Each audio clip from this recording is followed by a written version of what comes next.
If you're a cancer survivor, there's one thing that you absolutely know for sure. You want to do everything in your power to stay healthy and cancer-free. But let's face it, supplements can be completely overwhelming. There are hundreds of thousands of options, and you're constantly bombarded with these miracle claims. And maybe you've already spent way too much money on pills that are just collecting dust in your cupboard. Your supplement routine has ended up just being a mishmash. Some of what people have suggested to you, and other products that you've just seen online. Plus, you aren't even sure that any of them are actually working. So in this video, I'm breaking it down for you. These are the best supplements for cancer survivors. Simple, strategic, and backed by real science. I'm going to show you exactly what works to support your healing and to reduce your risk of a cancer recurrence. Okay, let's dive in. First, antioxidants. After cancer and cancer treatment, your body has undergone a tremendous amount of oxidative stress. Chemo, radiation, surgery, all of these procedures have generated high levels of free radicals. And free radicals are unstable molecules that can damage your healthy cells. We know that cancer survivors often have low levels of antioxidants in their blood. This actually means that your body is less equipped to handle that oxidative damage. Now, it is important to say this. We do not want you taking high-dose antioxidants during your cancer treatment, not while you're in active chemo or radiation, because this can actually interfere with the effectiveness of your treatment. But post-treatment, you want to rebuild your defenses. Low antioxidant levels are linked to more flus and colds. And yes, it's even linked to a higher risk of a cancer recurrence. So there are a million antioxidants. So what should you take? We want to use a combination of different antioxidants to give you the right balance. This is what will make your strategy the most effective. These antioxidants actually work best as a team. Now, I always like to increase the amount of oxidants that you get through your food sources. But if you're already eating a wide variety of fruits and vegetables or even whole grains, a good quality antioxidant blend in your supplement routine is a really smart addition. Now, I'm going to link up all the supplements that I'm referring to below, so you can click exactly and get started. Okay, next up is vitamin D. Now, this is a critical one. We now have strong evidence that shows vitamin D plays a critical role in reducing the risk of a cancer recurrence. Low vitamin D levels have actually been associated with a higher risk of breast cancer or breast cancer recurrence. And here's the important thing. Most people are deficient in vitamin D. Vitamin D is synthesized in your skin from sun exposure. But with our modern lifestyles of working in offices and having long winters or applying sunscreen, your vitamin D levels can drop really fast. Now, you can have yours tested. It's easy and it's a simple blood test. Ask for it at your next appointment with your general practitioner. For cancer prevention, we want you on the high end of normal for your vitamin D levels. But until you get your vitamin D levels tested, it would be safe to start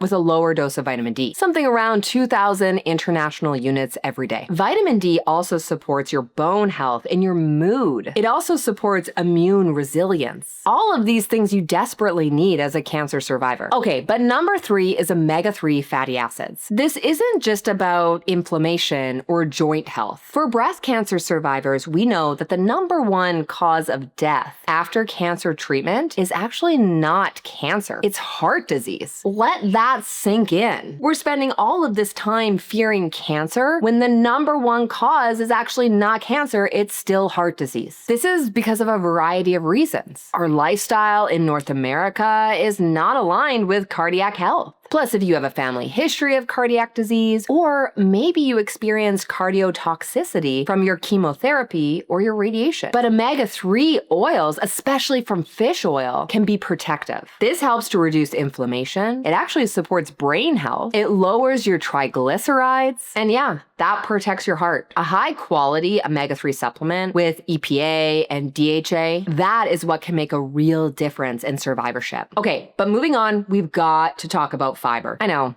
fiber doesn't sound very interesting or sexy, but it is one of the most powerful tools for cancer prevention. For every 10 grams of fiber you eat a day, it reduces your risk of a cancer recurrence by 10%. Fiber fuels your gut microbiome. That's good bacteria that helps regulate inflammation, and it helps to detoxify your body. Most cancer survivors are not eating enough fiber. So if you're challenged with hitting 30 to 40 grams of fiber per day just through food sources, then we need to supplement. Use something with psyllium husk or flaxseed or a plant blend fiber source. I'm going to link up my suggestions below. Plus, as an extra bonus, fiber also helps with your bowels and your blood sugar regulation. Okay, but we've got to talk about protein. Protein is your foundation as a cancer survivor. You need protein for a variety of reasons. It helps with healing after surgery, recovery from chemo, rebuilding your lean muscle mass, and bringing your blood counts up between your chemo cycles. Plus,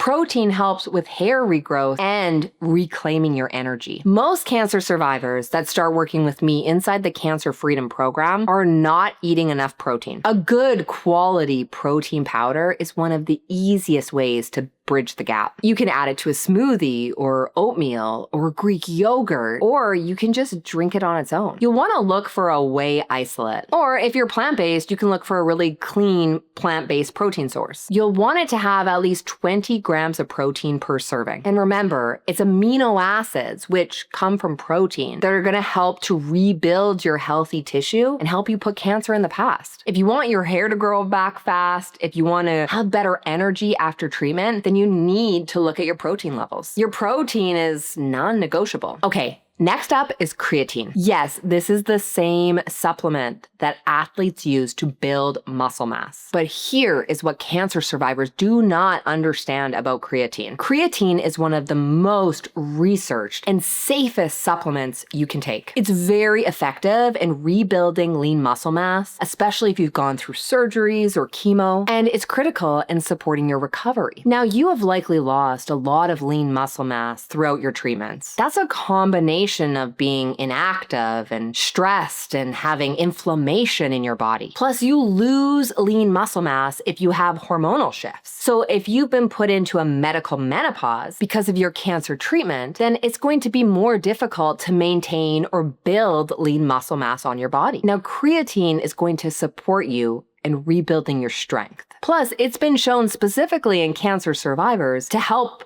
with longevity, actually living longer. Now, don't be confused because creatine is different than creatinine, which is a marker of your kidney function. These two are different. And often there is confusion that creatine is actually going to damage your kidneys. It is not dangerous for your kidneys. That claim has been thoroughly debunked. 5 grams is a typical dose you would take every day, and it's safe to take long term. Lastly, let's talk about hair. Hair loss during treatment, it's really tough. And I know personally how badly I wanted to support my hair in growing back long after my treatment. So rosemary oil is actually a simple topical option for you. And yeah, it actually really works. Studies have shown that rosemary oil is as effective as Rogaine. It's going to stimulate hair growth. Apply a few drops to your scalp. You'll likely need to mix it in with a carrier oil, something like grapeseed oil or even olive oil. You're going to massage it into your scalp for 15 to 20 minutes. Do this while you're sitting in front of the TV or while you're talking on the phone, and do it every day. But don't forget that hair is made up of proteins. You need to be eating enough protein to support your hair regrowth. That actually starts from the inside out. So you can pair rosemary oil with a protein supplement for optimal hair regrowth. Okay, so these are the top supplements that I recommend to cancer survivors. But remember, supplements are just one piece of your remission and recovery. If you want a full strategy to support your recovery and staying cancer-free, then I'm gonna link up this video for you right here. This is gonna walk you through step by step. Click the link here and I'll see you in the next video.